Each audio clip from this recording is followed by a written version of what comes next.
کہ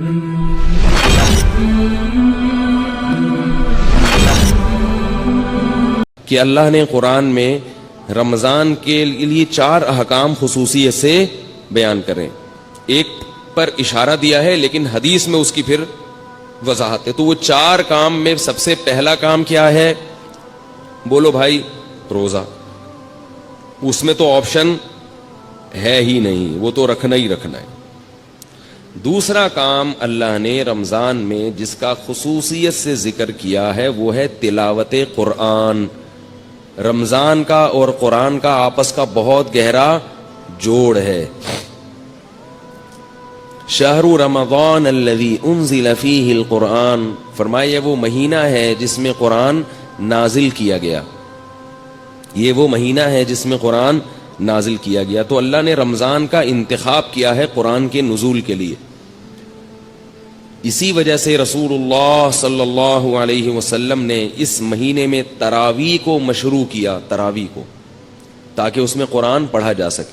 بعض جو متجددین کہہ رہے ہیں کہ تراویح کا نبی سے کوئی ثبوت نہیں ملتا، یہ جھوٹ ہے، غلط بات ہے 100%. تراویح سب سے پہلے کس نے پڑھی ہے؟ محمد صلی اللہ علیہ وسلم نے. 3 دن پڑھ کے چھوڑ اس لیے دی کہ فرض نہ ہو جائے.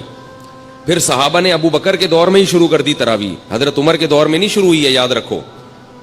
صحابہ پھر پڑھتے رہے ہیں، نبی کے انتقال کے بعد بھی پڑھتے رہے ہیں، کیونکہ اب فرضیت کا امکان ختم ہو گیا تھا.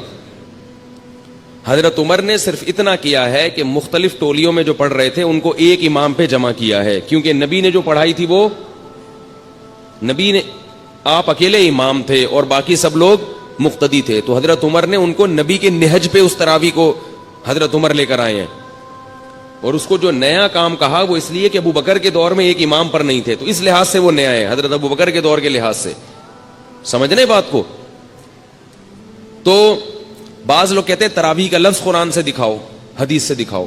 تراویح کا لفظ حدیث میں نہیں ہے، تراویح کی نماز حدیث میں ہے.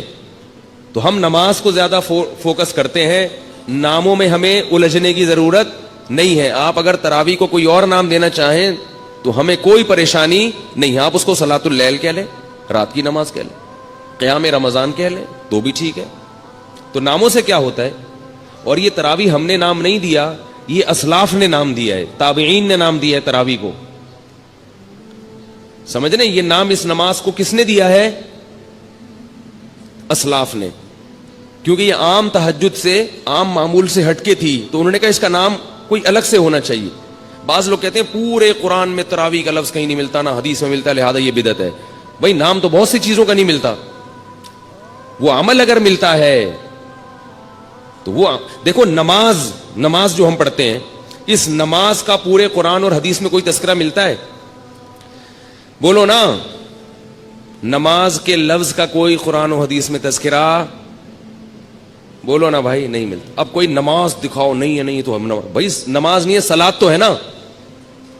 5 نمازیں جو ہم پڑھتے ہیں اس عمل کا ثبوت ملتا ہے. اس کو نام ہم کچھ بھی دیتے ہیں، عربی میں اس کو صلاۃ کہتے ہیں، قرآن نے اس کو صلاۃ کہا، اردو میں ہم اس کو کیا کہتے ہیں؟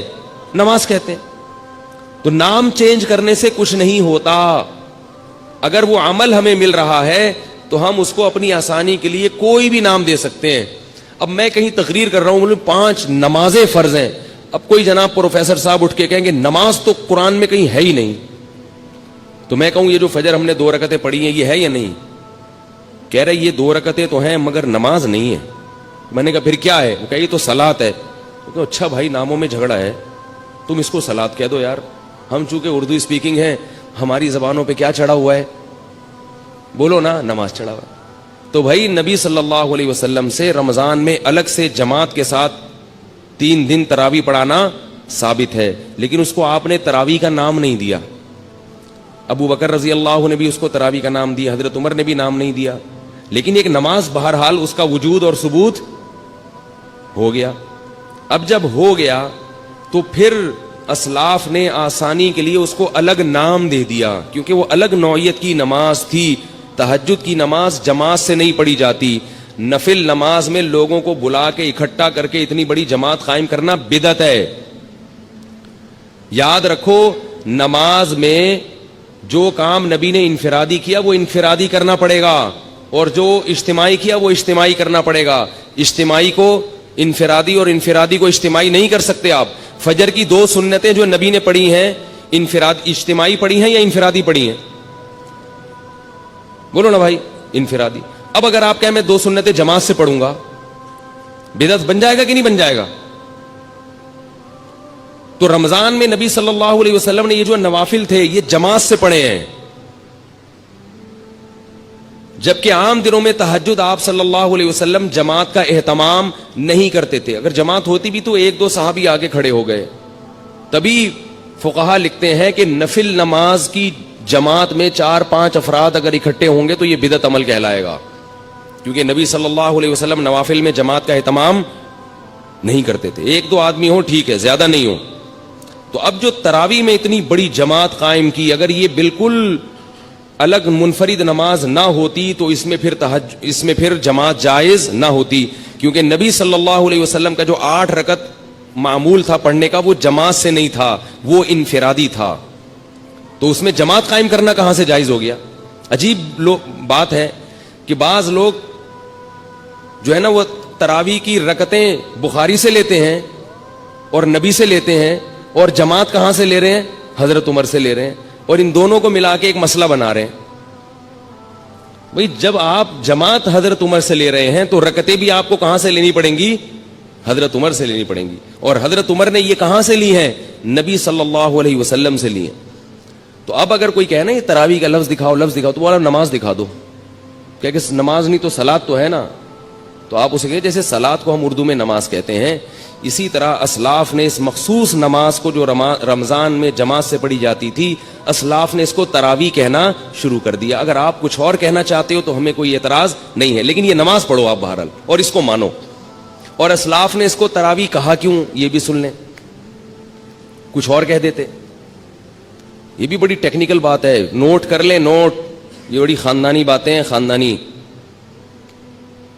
تراویح اس لیے کہا کہ اسلاف جو تابعین تبع تابعین جب یہ نماز پڑھتے تھے تو ان کا معمول تھا کہ 4 رکعتوں کے بعد آرام کرتے تھے, تھوڑا سا وقفہ کرتے تھے, تھکاوٹ دور کرتے تھے. کتنی رکعتوں کے بعد؟ 4 رکعت. تو اب 4 رکعتوں کے بعد ریسٹ. عربی میں ریسٹ کو استراحہ کہتے ہیں. کیا کہتے ہیں؟ استراحت. ہوتا ہے نا ایک جلسہ استراحہ, استراحت. استراحہ اصل میں تھا استرواح, اور اس کے جو اصل حروف ہے نا وہ را, واو اور ہا ہے, روح. اسی سے مروحہ ہے, پنکھا, مروحہ, را واو ہا آ رہا ہے نا. پنکھا کیا کرتا ہے؟ ہوا پھینک کے آپ کو راحت دیتا ہے, بشرطے کہ چل رہا ہو. کئی ایسی والوں کی تو کوشش ہوتی ہے کہ نہ دے. اگر پنکھا چل رہا ہو تو آپ کو کیا دے گا؟ راحت دے گا, اور آپ کی طرف بھی ہو, ورنہ دوسرے والے کو دے گا, آپ کو ٹینشن دے گا. تو راحت سے نکلا یہ لفظ, صحیح ہے نا. تو ترویحہ, ترویحہ راحت پہنچانے والی چیز. تو 4 رکعتوں کے کو کیا کہا جاتا تھا؟ ترویحہ, کیونکہ اس کے بعد وہ کیا کرتے تھے؟ راحت حاصل کرتے تھے. کیا حاصل کرتے تھے 4 رکعتوں کے بعد؟ راحت. اب ذرا بات سمجھنا, ترویحتن کی جمع ہے تراویح. ترویحتن کی جمع کیا ہے؟ تراویح. عربی میں جمع کم سے کم 3 افراد پہ بولی جاتی ہے. 2 کے لیے عربی میں الگ صیغہ ہے. دیکھو, رجل 1 آدمی, رجلانی 2 آدمی, رجال 2 سے زیادہ. رجل کیا ہوا, روزہ کیوں لگ رہا ہے آپ کو؟ ہمارا بھی روزہ ہے بھائی, بولے نا ذرا. رجل ہمارے بھی روزہ ہے. اب ہمارے سامنے یہ نہ بتائیں کہ صرف آپ کو روزہ لگتا ہے, سب مسلمان ہیں. رجل 1 آدمی, رجلانی 2 آدمی, رجال بہت سارے, یعنی 2 سے زیادہ, وہ کہیں کچھ بھی ہو سکتے. ترویحتن 1 ترویحہ یعنی 4 رکعتیں. ترویحتانی 2 ترویحیں یعنی 8 رکعتیں. تراویح 8 سے زیادہ. پتہ یہ چلا کہ اسلاف کے دور میں 8 رکعت تراویح کا تصور نہیں تھا, ورنہ وہ اس کو ترویحتانی کہتے. تراویح, آپ لوگوں نے قسم اٹھائی ہوئی ہے بھائی جملہ مکمل کیا کریں. اگر وہ 8 رکعتیں کا معمول ہوتا اسلاف میں تو وہ اس کو ترویحتانی کہتے, تراویح نہیں کہتے. مصنف ابن ابی شیبہ کی روایت ہے, جا کے دیکھ لیں. اور مزے کی بات یہ کہ عربی میں جمع کی 2 قسمیں ہیں, ایک جمع قلت اور ایک جمع کثرت. جمع قلت کہا جاتا ہے 9 تک کے افراد, اور جمع کثرت اس سے بھی زیادہ. تو تراویح کا مطلب 3 تراویحوں سے زیادہ.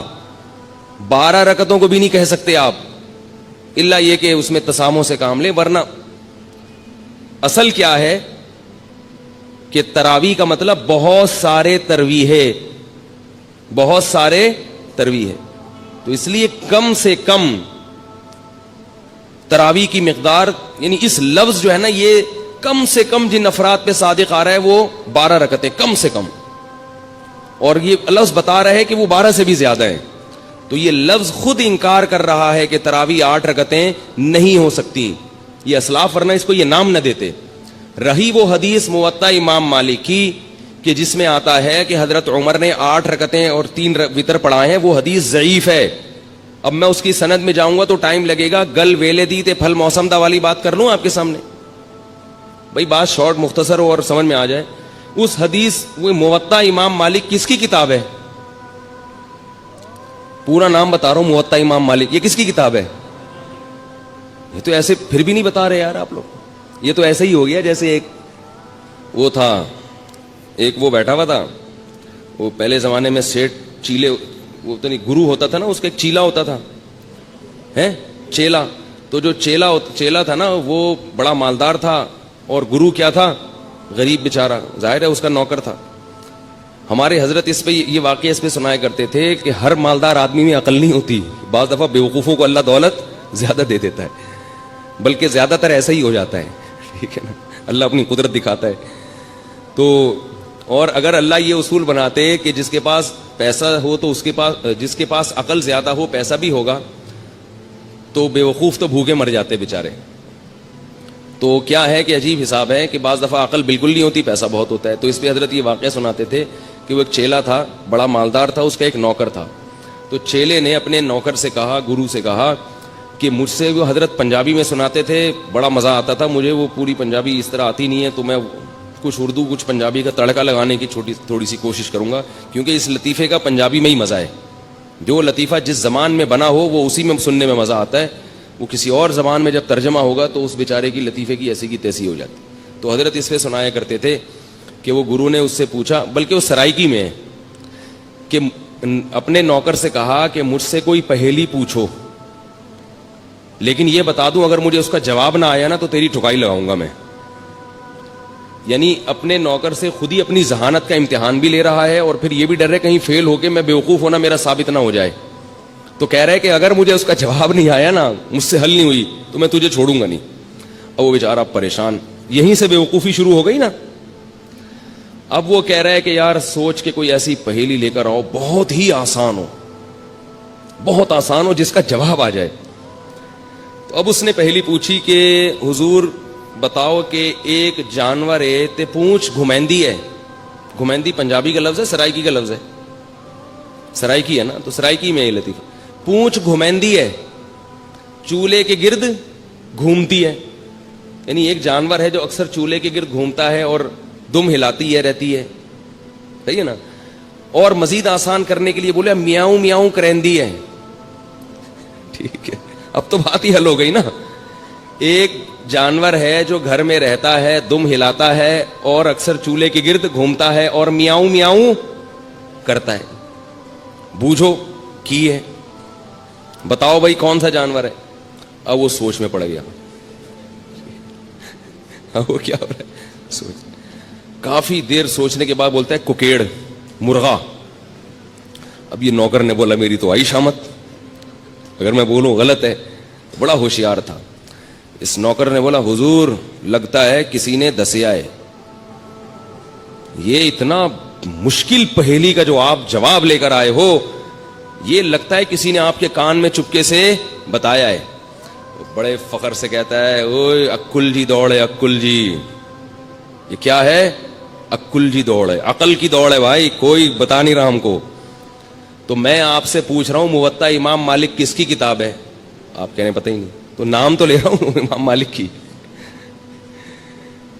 یہ تو ایسے ہی ہو گیا جیسے ایک امتحان میں سوال آیا. پہلے محمد بن قاسم کا پورا تذکرہ تھا کہ اس نے ہندوستان پہ 17 حملے کیے اور یہ کیا اور وہ کیا. آخر میں بچوں سے سوالات تھے, کیونکہ وہ بچے اتنے نالائق تھے, آج کل جیسے اسکولوں کے ہوتے ہیں کہ وہ استاذ پیپر اتنا آسان بناتے ہیں پھر بھی پاس نہیں ہوتے. تو اب استاذ نے تنگ آ کے جو پیپر بنایا نا وہ یہ تھا. پہلا سوال تھا محمد ابن قاسم نے محمود غزنوی نے ہندوستان پہ 17 کیا کیے؟ محمود غزنوی نے ہندوستان پہ 17 کیا کیے؟ حملے کیے ظاہر ہے. دوسرا سوال یہ تھا محمود غزنوی نے کس ملک پہ 17 حملے کیے؟ یہ دوسرا سوال ہے. تیسرا سوال ہے محمود کس شخص نے ہندوستان پہ 17 حملے کیے؟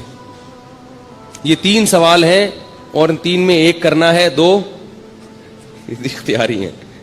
ٹھیک ہے نا, کمپلسری صرف ایک ہی سوال ہے. بچے پھر بھی فیل ہو جاتے ہیں, وہ پھرے دیکھ رہے ہوتے ہیں جو لے کر آئے ہیں نا, یار اس میں کہاں لکھا ہوا ہے. تو دیکھو کہاں کتنا آپ لوگوں نے پریشان کر دیا. اگر آپ اسی وقت جواب دے دیتے امام مالک کی ہے تو پھر مسئلہ یہ اتنے 2 واقعات آپ کو اتنے حسین واقعات سننے کو نہ ملتے.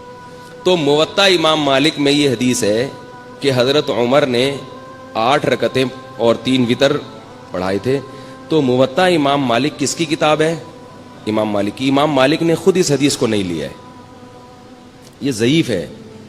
اگر یہ صحیح ہوتی تو جو اس کا مؤلف ہے سب سے پہلے وہ اس کو فالو کرتا نا. خود امام مالک کا یہ مذہب نہیں ہے کہ تراویح 8 رکعتیں ہیں, خود انہوں نے اس کو فالو نہیں کیا. سمجھ رہے ہو بات کو؟ تو اس لیے جو مجتہدین ہیں, جو فقہاء ہیں, ان کی بات کو مانو بھائی, جو ساری دنیا چلتی چلی آئی ہے. اب یہ تو اب رواج ہو گیا اتنا. پھر بھی بار بار میں یہ کہتا ہوں کہ لڑنا نہیں چاہیے ان چھوٹے مسائل میں. بس